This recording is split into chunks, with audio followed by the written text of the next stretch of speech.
Okay, so let's start today's lecture. Okay, so we're going to continue our last part of the discussion for the convolution. For the Laplace transform, Laplace transforms. Okay, so let's look at the table of Laplace transforms. So far, we have covered the shift table for Laplace transform, which is line 11 and line 16, right? So, and then we covered like the step functions as delta functions, the Dirac's delta function or the impulse function we covered. So the only thing we haven't covered is line 19. Okay, so this line is what we call it the convolution integrals. Okay, so this line is what we call it the convolution integrals. Okay, so this line is about the convolution integrals.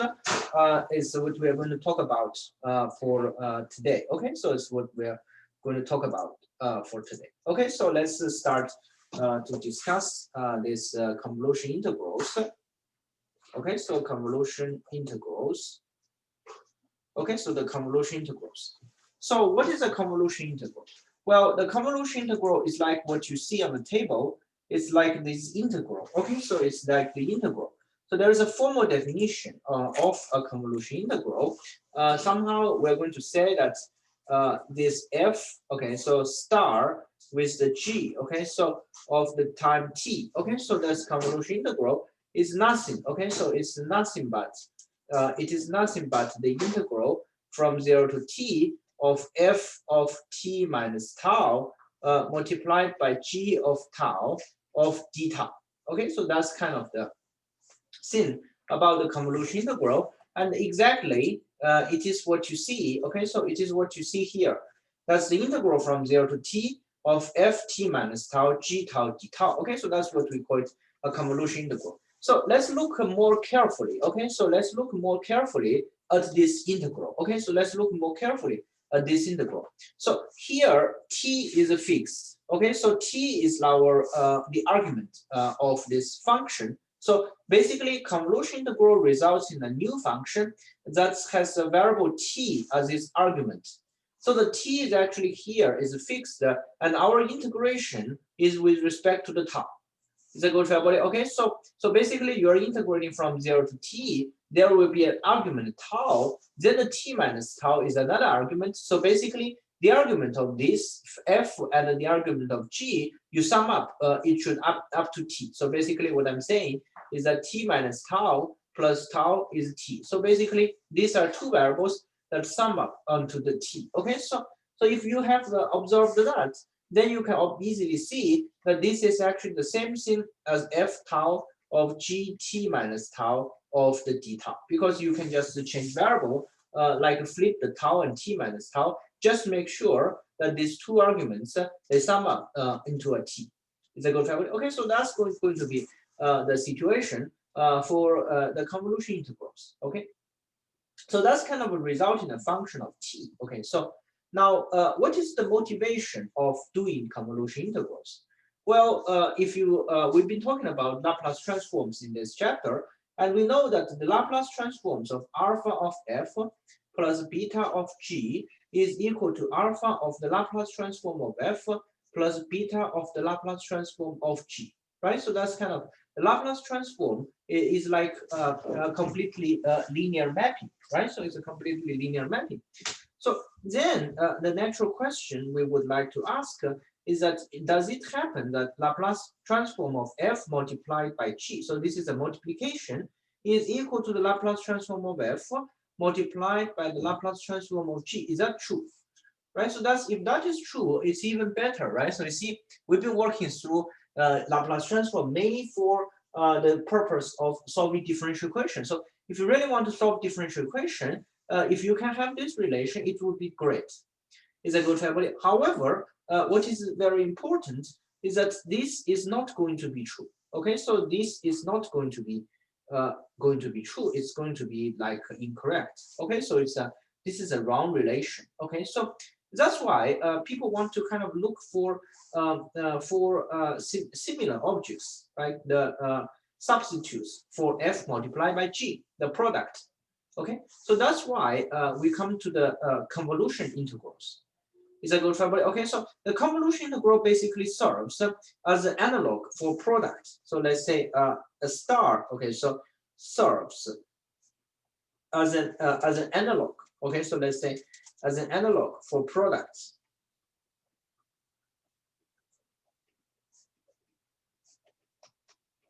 Right, so for the product. Okay, so and why is it analog for the product? Well, you can easily see that such convolution integrals are very much like a product because it satisfies the commutativity law. Okay, so it satisfies the commutativity law in the sense that f star with g is equal to g star with f. So you can see why, because this is very close to a product, but it's just not like if it is a product, it would be f of t multiplied by g of t. But you're not going to do something like that.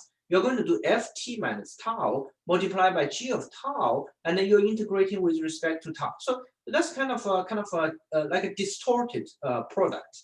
But easily, because this f and g, so basically if you switch the tau into t minus tau, you switch the t minus tau into tau, then this is the same thing as the integral of t of gt minus tau of f of tau d tau. So that means this f star with g is indeed g star with f. So that's kind of automatically true. Okay, so this is like the commutativity, right? So it's like the product f multiplied by g is g multiplied by f, right? So and you can also see that the distributive law is correct. So this f star with g1 plus g2 is going to be equal to f star with g1 plus the f star with the g2. So you can easily check this. So basically you can see that f star with g1 plus g2, right? So it's equal to the integral from 0 to t f of t minus tau of g1 of tau plus the g2 of tau,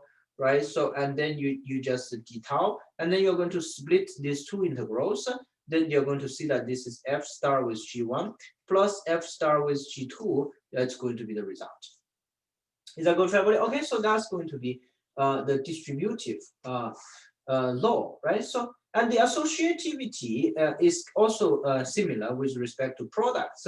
It just says that f star with g, then you star with h is equal to f star with g star of h.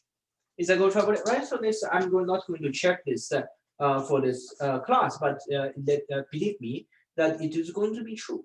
Is that good for everybody? Okay, so these analogs kind of reminds you that the convolution integrals are like products, right? So you're doing a convolution integral. Basically, you're taking two functions of t, then you're going to result in a function of t.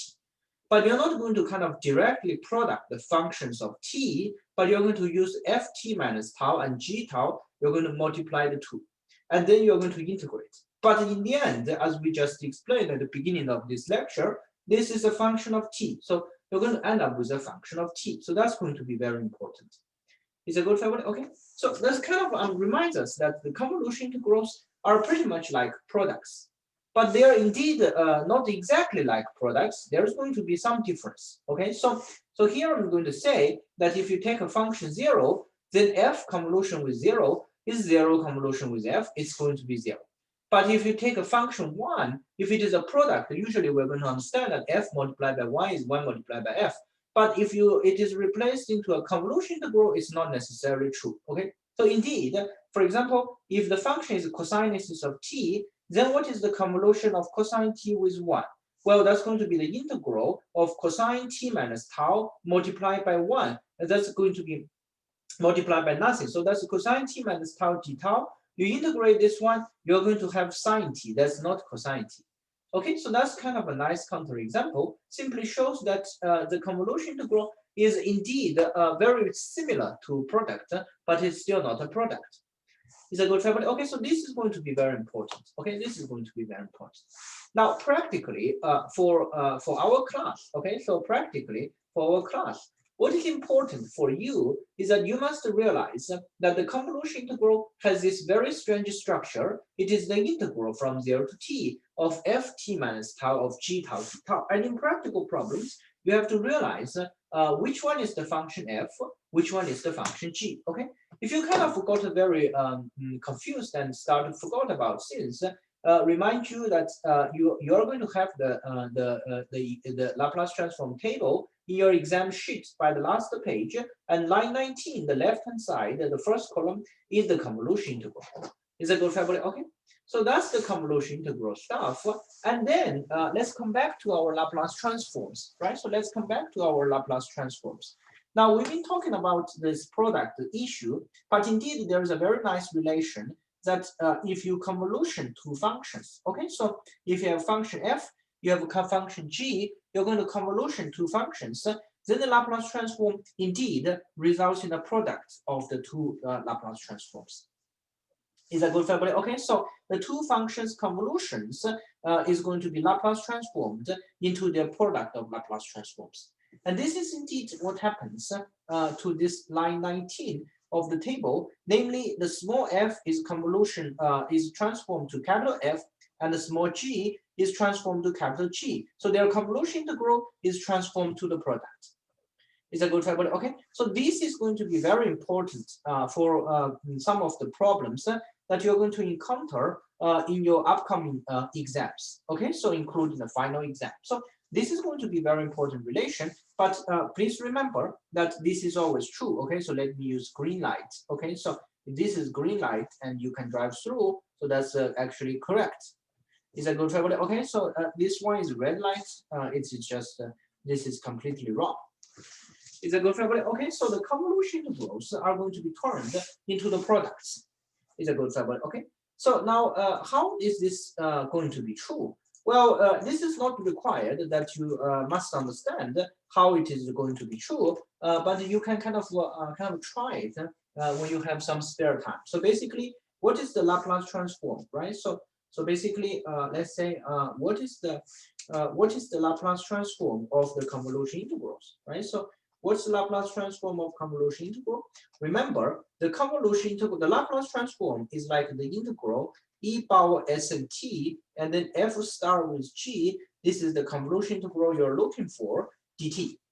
Is that good, family? And once you have that, this is the integral for e power s and t. Then the integral is from 0 to t, f of t minus tau of the g tau d tau dt. So you're kind of having a double product here, and then you want to kind of transform to two product of two integrals. So the key step is going to write this as e power s of t minus tau, and then e power minus. Okay, so let's say s of tau, and then the integral from 0 to t of f t minus tau of the g tau. Okay, so d tau dt. So you can see that this t minus tau is agrees with this t minus tau, and this tau agrees with. So you can kind of further split this one into. Okay, so let's say there are some missing steps, but you can further split this one into the product of two convolution, two Laplace transforms. Okay, so this kind of justification is not quite required, but just to give you some hint how it works.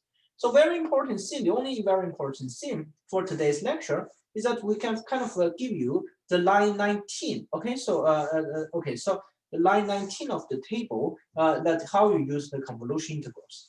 Okay, and this is going to be very important for some of the problems in your upcoming exams. So how are these problems going to look like? Okay, so let's look at the typical problem here. Okay, so this is coming from a final exam, right? So it says that can you use the Laplace transform to solve such a so-called integral equation? Okay, so that's not going to be like a differential equation. It's going to be an integral equation. Okay, so some people are going to ask, well, you're teaching differential equations in this class. Why you started to talk about integral equation? So that's kind of a very particular situation, which I think it would be very nice for you to know that throughout this class. So I can tell you the following: throughout this class. Okay, so throughout this class. Okay, so throughout this class, whenever. Okay, so whenever you are whenever you're going to have. Okay, so I have an equation. Let's say we're doing a differential equation class. But if you see an equation with an integral, okay, so if you see an equation with an integral anywhere in this class, it must be convolution integral. So that must lie in this section. There's no other possibilities. Is that good for everybody? Okay, so it must be some kind of convolution integral that we would like to interpret. Okay, so now for the convolution integrals, the problem is not going to tell you that it is a convolution integral, right? So, but rather it is going to give you some kind of very strange integrals that you want to kind of interpret. So that's a very important thing, is that you must realize which two functions are convoluting, right? So, and which two functions are convoluting? Well, the functions convoluting must have the form of ft minus tau and g tau. So that means this here is kind of f of t is equal to what? It's equal to e power minus 4t, and the g of t is equal to y of t. So that's kind of the two functions are convoluting. Right? So because you have to replace the argument of f by t minus tau. So basically this equation can be written as y of t plus the 3 times the e power minus 4t convolution with y of t, that's the convolution integral, is equal to 1. Is a good family, right? So you write it as a convolution integral. So therefore, if you would like to use Laplace transforms, it means that you're going to transform Laplace transform of y plus 3 times the Laplace transform of e power minus 4t star with y. The convolution is the Laplace transform of 1 is equal to 1 over s, right? So if you still remember, but if you don't remember, you can look at the table. Here I remember it. So Laplace transform of 1 is always equal to 1 over s. Is that good, family? Okay, so then you can know that the convolution integrals are going to be turned under the Laplace transform into the products. So that means the Laplace transform of y plus 3 times the Laplace transform of e power minus 4t multiplied by the Laplace transform of y is equal to 1 over s. Is that good for all right? So this is going to be a product because the Laplace transforms is going to transform the convolution integrals into the products. Okay. So once you have that, it means that you just need to know what is the Laplace transform of e power minus 4t. But this is going to be very simple. If you look at the table, then you're going to use this line 2 where you said a equal to minus 4. So that means the Laplace transform of e power minus 4t is s plus 4. Is that good for everybody? Okay. So as long as you have this, it means that the Laplace transform of y multiplied by 1 plus 3 over s plus 4 is equal to 1 over s. So that's going to tell you that the Laplace transform of y multiplied by s plus 7 divided by s plus 4 is going to be 1 over s. So that's going to tell you that Laplace transform of y is equal to s plus 4 divided by s multiplied by s plus 7. Is a good family, right? So that's going to kind of already give you what is the Laplace transform of y. Okay, so that's going to be Laplace transform of y. So then the next part of the story is to find the y by inverse Laplace transforms, which I've been doing many times. So how are we going to do that? Well, you're going to use the partial fraction decomposition, right? So according to the partial fraction decomposition, the denominator is already factorized, so that the numerator, so it must be a over s plus b over s plus 7, right? So according to the partial fraction decomposition, right? So therefore, it means that you're going to just have s plus 7 multiplied by a of s plus 7 plus b of s. So that's going to be a plus b of s plus 7 times a divided by s or multiplied by s plus 7. So according to this relation, it means that a plus b is equal to 1 and 7 times a is equal to 4. So that means you're going to have a equal to 4 over 7. So therefore, the p is equal to 3 over 7. That's going to be the scenario. So that means the Laplace transform of y is equal to 4 over 7 multiplied by 1 over s plus 3 over 7 multiplied by 1 over s plus 7. So that the y is the 4 over 7 of the inverse Laplace transform of 1 over s plus 3 over 7 of the inverse Laplace transform of 1 over s plus 7. Because the inverse Laplace transform is a linear operation. Is that good, family? And what is the inverse Laplace transforms of 1 over s and 1 over s plus 7? If you don't remember, you can just see that we're going to kind of look at the second column of this Laplace transform table. And when you set a equal to like 0, you get 1. You get set a equal to minus 7, then it's minus 7, right? So s plus, right? So here is s plus 7. So if you kind of cannot quite do it, you can write it as s minus 0 plus 3 over 7 of the inverse Laplace transform. I'm going to write it as s minus 7. So that this is going to be your a, right? So this your a is going to be 0 for this problem, and a is going to be minus 7 for this problem, because you just want to match like this table. So you want to write the denominator as something like s minus something. Is a good family? Okay. So once you have that, you can see that this is going to be 4 over 7 of 1 over s plus 3 over 7, right? So plus the 3 over 7 of 1 over s. Sorry. So this is going to be just 0, right? So that's going to be e power 0 multiplied by t, and e power minus 7 multiplied by t. And e power 0 multiplied by t is just 1. So that's going to be this is the solution to the problem. Is that good, Trevor? Right, so that's kind of a typical example how Laplace transforms as well as convolution integrals can help you to solve like so-called integral equations, right? So integral equations. Okay, so this is the so-called integral equations. That's not a differential equation, but the integral equation. Is that good, friend? Okay, so and I have reminded you that whenever you see integrals in any of these equations in this class, this integral must be convolution integral. So the only section that's dedicated to integral equations is this section. Besides this section, there's no section in this class that's going to talk about integral equations. Is that good, friend? Okay.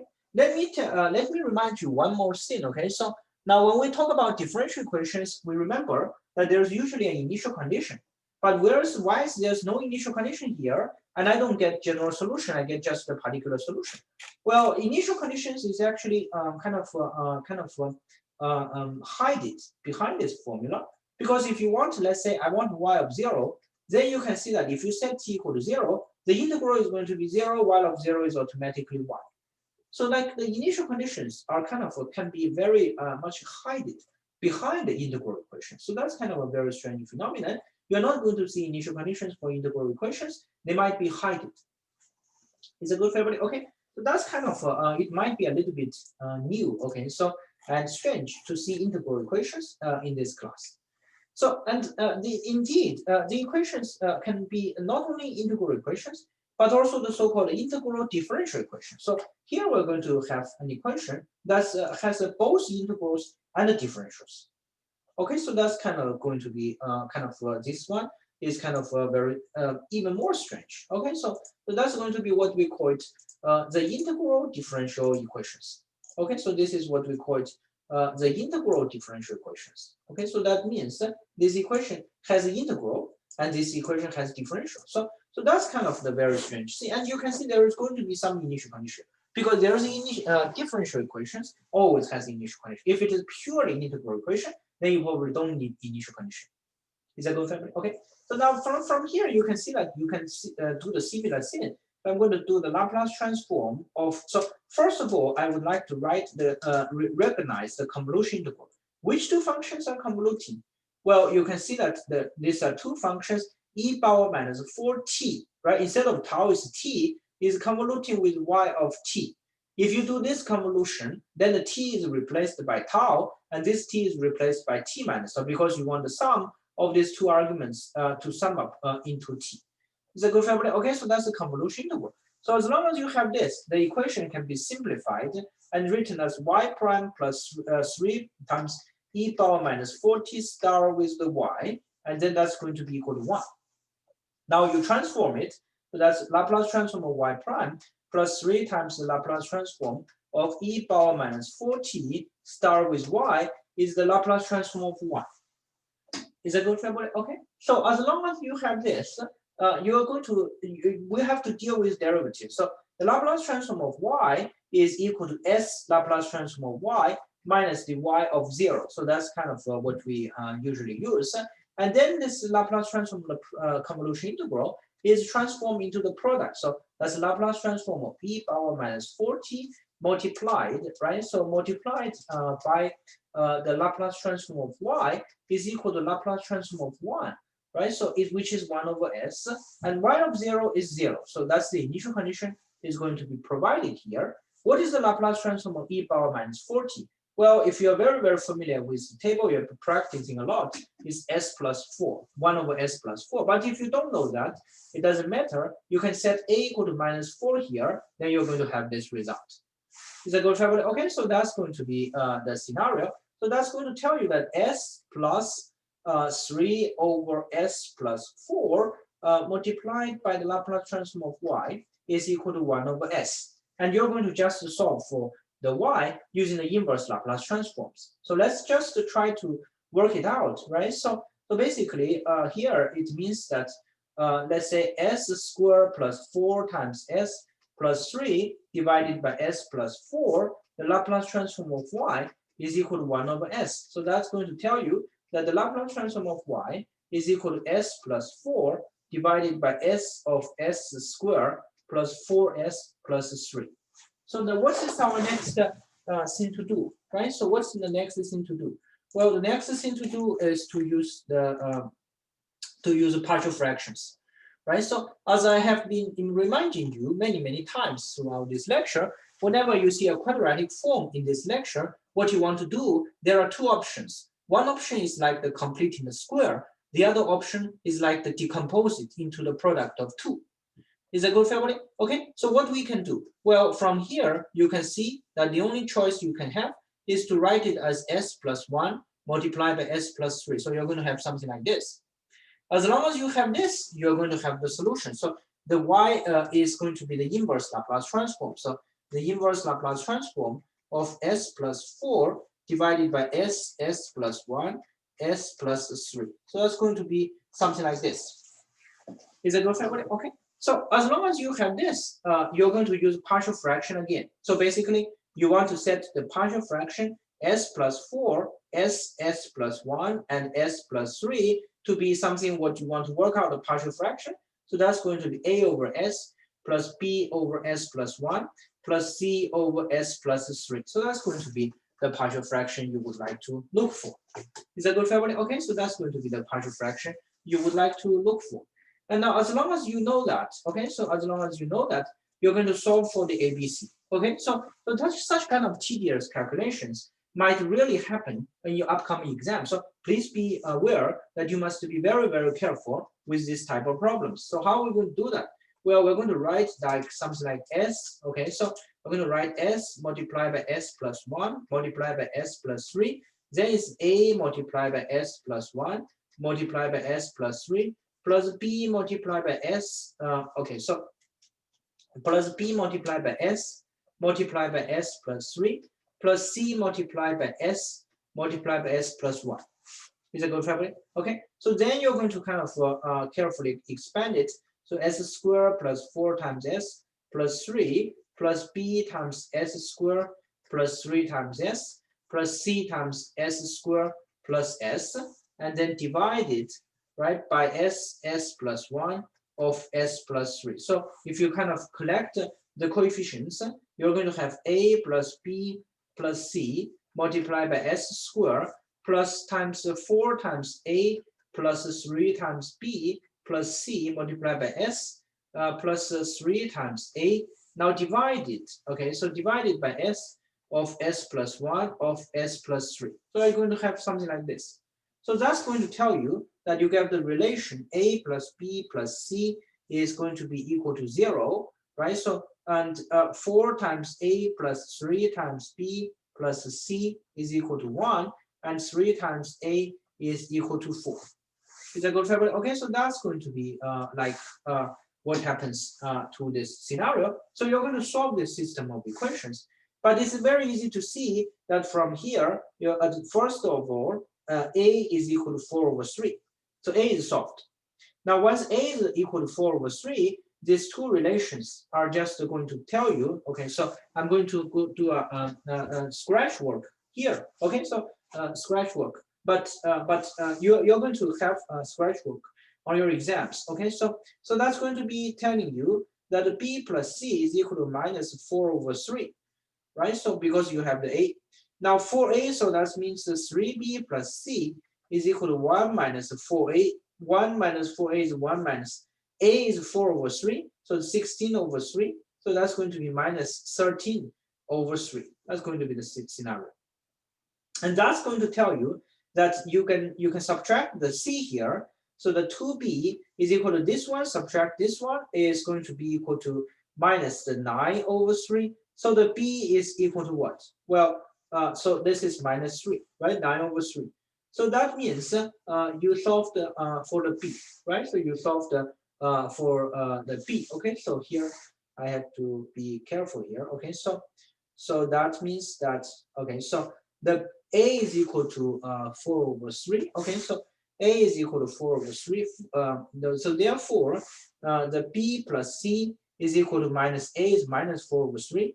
And this is 3b plus c. Okay, so it's going to be, okay, so there's a b plus, just one moment. Okay, so here I have the b. Okay, so I basically, my b is not the b here, right? So it's a little bit different, right? So a little bit different because I used this one as c, this one as b. Okay, so that's kind of the scenario, but it doesn't quite matter. We're going to end up with the same result. So basically, for here, the b is equal to minus 3 over 2, right? So that's the b. Now, once you know the b, you don't need this scratch work, right? So this part of the scratch work becomes unnecessary. So this is indeed only a scratch, right? So this is indeed only a scratch, but I would like to show it to you because you're going to do this practice, okay? As we always say, the devils are really in the details, okay? So now once you have this b, so minus 3 over 2 plus c is equal to minus 4 over 3. So that c is equal to 3 over 2 minus 4 over 3. So that's going to be 6, and this is a 9 minus the 6. Okay, so this is an 8. So that's going to be 1 over 6. So that's going to be the c. Is that good, family? Okay, so that's going to know that you have solved for the c. Okay, so c is equal to 1 over 6.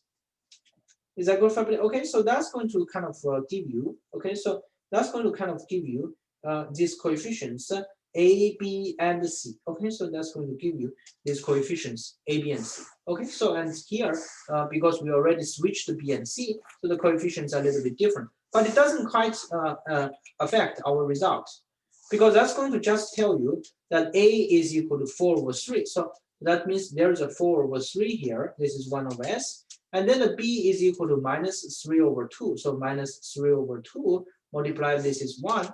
And c is going to be 1 over 6. So that's going to be like 1 over 6, this one. Is it good, family? Okay, so you're going to have this. As long as you have this, you know that you're going to do an inverse Laplace transform of 4 over 3, 1 over s, plus, so that's going to be a minus, right? So let's say it's a minus 3 over 2 of 1 over s plus 1 is plus 1 over 6 of 1 over s plus 3. So you're going to apply the inverse Laplace transforms. You're going to have inverse Laplace transform 1 over s, 3 over 2, the inverse Laplace transform 1 over s plus 1, and plus 1 over 6, the inverse Laplace transform 1 over s plus 3. So that's going to be the result. And the inverse Laplace, if you're familiar with the table, the 1 over s is e power 0, right? So that's going to be just 1. And then 1 over s plus 1 is 3 over 2 e power minus t, and then plus 1 over 6 e power minus 3t. Is that good, family? If you're not familiar with that, then you look at the table. 1 over s plus 1, you're going to just use the second line of the table where a is equal to minus 1. So you're going to transfer and you'll obtain e power minus t. And similar thing happens for 1 over s plus 3. You're going to set a equal to minus 3. You get e power minus 3t. So that's going to be the solution to this problem, right? So this is the solution to this problem. That's the y. Is that good, family? So this is how we solve like an integral differential equation using the Laplace transforms, right? So, and remember that's the integrals are kind of resolved by observing that it must be convolution integral. And this is usually the only case. Okay, so that's why this section is so simple. You won't have anything else but convolution integrals whenever you see integrals in this course. I mean, I would say. Is a good, family? Okay, so that's kind of the review for such a problem. Okay. Now for the rest of today's lecture, we're going to kind of look back. Okay, so that's one very particular example that I would like to practice once more, and just to show you how everything works synthetically for the Laplace transform. So we're going to work out this problem. Okay, so can you solve this initial value problem, which is kind of something like this, right? So let me take it. Okay, so so we're going to solve an equation like this. Okay, so let's say I want to solve an equation like this. Okay, so let's spend some time on it. Okay, so that's going to be like what we're going to look for today. Okay, so that's this differential equation. Okay, so now first of all, this is kind of a differential equation with a discontinuous right-hand side. So there's going to be a discontinuous right-hand side given by the g of t. So you would like to write the g of t as the unit step function. So that's going to be the first and the most important first step, is to see that what is this unit step function? Well, the gt is such a function that it is 1 between 5 and 20. So basically, if this is 5, okay, 10, 12, 15, this is 20, then it's going to be 1 between 5 and 20, and it's going to be 0 everywhere else. Is that good family? Okay.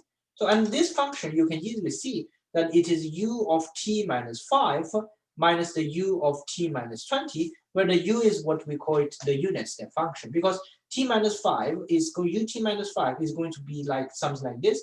Ut minus 20, you just subtract it, then you're going to have a function like this. So this is going to be very important. That's the first step usually you're going to do on your exam, is to kind of decompose the step function into the compositions, the combinations of unit step functions. As long as you have that, you can do Laplace transform. So the Laplace transform of 2y double prime plus the y prime plus the 2y is equal to Laplace transform of u of t minus 5 minus u of t minus 20. So that's going to be the scenario.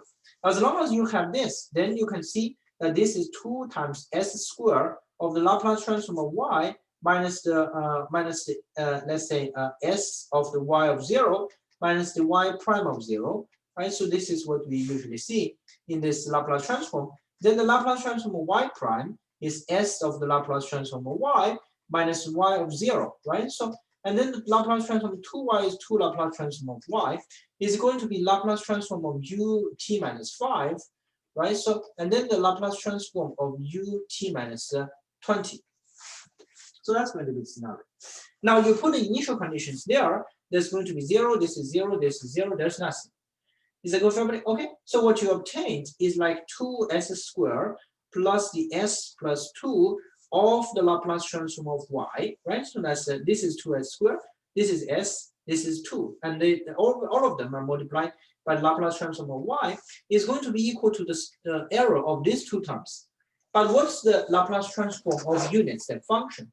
Well, if you forget about that, it doesn't matter. You look at the unit step function, or you can just look at this pi AB. Remember, the pi AB, right? So here, the pi AB is nothing but, okay, so it is nothing but the u of t minus a minus the u of t minus b. So that kind of exactly matches with what we were looking for. But it doesn't matter if you don't know this pi AB, you don't use this line, it's completely fine. You use t minus a. So that's going to be e minus, so that's going to be e power minus 5 times s divided by s, right? So, and then minus the e power minus the 20 times s divided by s, according to this table. Remember, there's a minus a, there's minus a. Is that good, family? Okay, so that's going to be the scenario that you end up with the Laplace transform of y is equal to e power minus 5 times s. I would say, okay, so here, let me use the following, okay, so let me say this is e power minus 5 times s divided by 1 over s, 2s squared plus s plus 2, and then minus e power minus 20 times s of the 2s squared plus s plus 2. So that's going to be the scenario. And therefore, if you want the solution, you're going to just apply the inverse Laplace transform. So that's the inverse Laplace transform of this object minus the inverse Laplace transform of this object. So that's going to be like what happens to this problem. But it's not solved yet, because you would like to find these two inverse Laplace transforms. And how are you going to do that? Well, here you must realize that these exponentials are never going to be kind of tackled unless you use the shift table. Is that good for everybody? Okay, so that's kind of you must kind of resort to the shift table. Is that good for everybody? Okay, and the shift table we've been talking about it many times.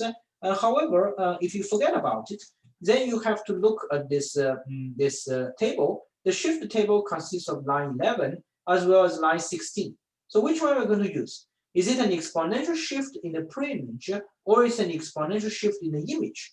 Well, here you're looking for the inverse Laplace transform. So that must be an exponential shift in the image, which means that it locates you to line 16, right? So you have to look for the capital F as well as the small f in order to perform the line 16.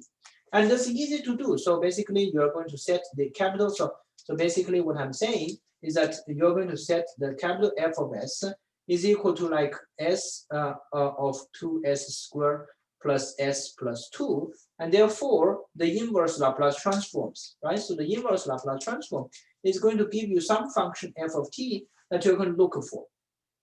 And once you have that, then you know that e power minus 5 times s capital F of s, which is this function, is kind of inverse Laplace transformed into f of t minus 5 multiplied by ut minus 5.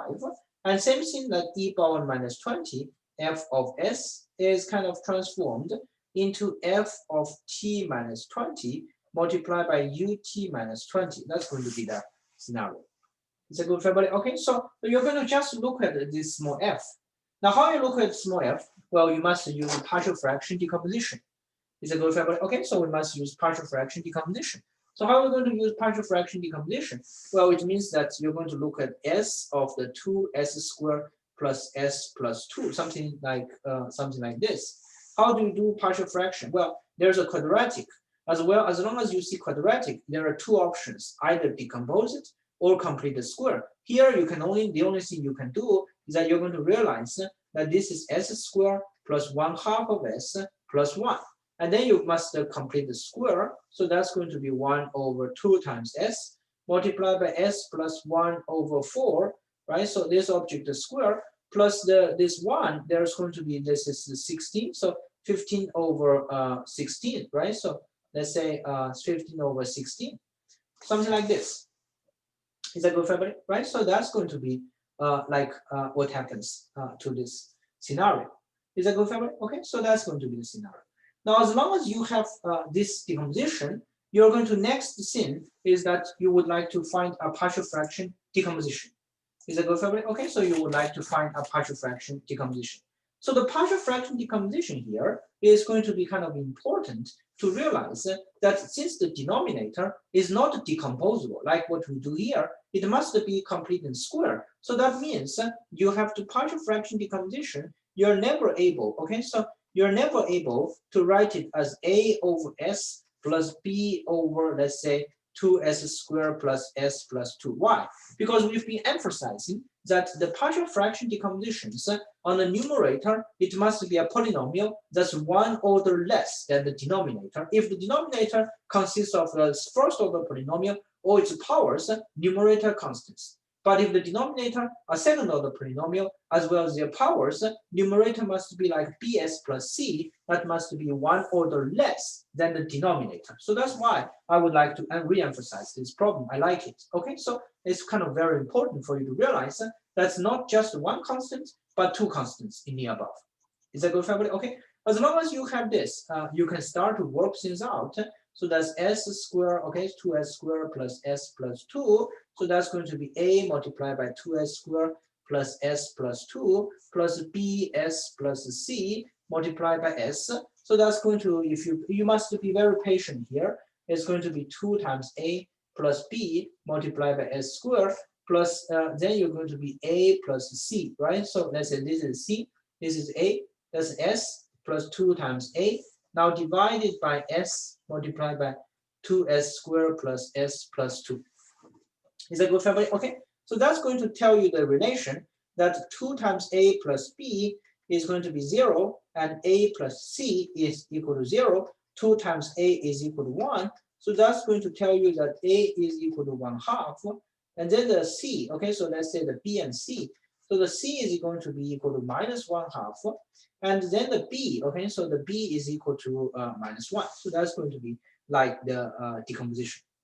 Is that good for everybody? Okay, so that's going to be like the decomposition that you finally find for your problem. Is that good for everybody? Okay, so you find this ABC. Now, as long as you have this ABC, you have the partial fraction decomposition. So the A is going to be equal to 1/2. So that you're going to have 1/2. And the B is equal to -1, C is equal to -1/2. So that's going to be -1, right? So -1/2, right? So let's say -1/2. So that's going to kind of, you can pull the minus sign out. So that's going to be a minus sign with all these plus signs, right? So all these are going to be plus signs. So that's going to be the real partial fraction decomposition that you actually have for this problem. Is that good for everybody? Okay, so that's the partial fraction decomposition. But with the partial fraction decompositions, you have to find the function f. So this is a long story. That's why I would like to practice this problem, right? So you kind of want to know that the inverse Laplace transforms, right? So the inverse Laplace transform of this function, which is like s of the 2s squared plus s plus 2, then you're going to see that this is 1/2 of the inverse Laplace transform of 1/s minus the inverse Laplace transform of s plus 1/2 2s squared plus s plus 2. So that's going to be the scenario. And as I said, you have to kind of decompose the denominator into completing the square. So the inverse Laplace transform of 1/s is just equal to 1, right? So, and then it's minus the inverse Laplace transform. We're going to write like s plus 1/2. Here, we're going to say that's 2s plus 1/4 square plus 15/16, as we just see before, right? So as we just see here, right? So that you just decompose denominator. Now, as long as you can decompose denominator, you can see that what you want to apply in the table is kind of once the denominator is decomposed into completing the square, numerator is either s minus a or the b. So that you can see that you must use, if you use s minus a, you're going to use s minus 1/4. And but there's one more 1/4 because you have 1/2. So you have kind of must decompose everything into two parts. So that means you're going to have 1/2 of the inverse Laplace transform of s plus 1/4 divided by s plus 1/4. Okay, so the square plus, let me write it as 16/4, right? So square, because this is the square. And then it's a minus, right? So minus the 1/8. Why is 1/8? Because you have 1/4, you have a 2. So that means that you have an inverse Laplace transform of like 1/s plus 1/4 square plus the 15/4 square, something like this.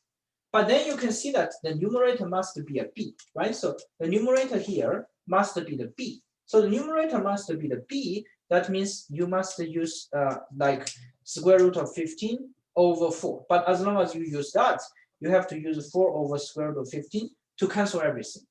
So that's going to give you really the function. This is 1/2 minus 1/2 of this s plus 1/4 is going to create to be here. So e power at of cosine bt. So that's going to be e power minus 1/4 of t of cosine the square root of 15/4 multiplied by t, and then minus this is going to be 1/2 square root of 15, right? So, and then this e power minus 1/4 of t multiplied by sine square root of 15/4 of t. And this is indeed the function f of t, because previously we were looking for the inverse Laplace transform of this function f of t. Is that good, family? Okay, so that's going to be the function f of t that you indeed find it, right? So you indeed find it. Now, as long as you find it, it means that you can use our previous scheme that you want to take ft minus 5, ut minus 5, and ft minus 20, ut minus 20. So that's going to be the solution, is like ut minus 5, which is u5 of t. Here you have to replace the f by f minus 5, t minus 5, and then you have replaced the t minus 20, and that's going to give you a solution. Is that good, family? Okay, so this problem is not so easy. That's why I would like to kind of practice several times just to make sure that you understand everything. Okay, so there's a lot of interesting tricks that's happening in this problem that I would like you to kind of grasp. Is a good family. Okay, so that's what I want to say for today's lecture. Okay, so let's come back to the next lecture and we will continue with our discussion.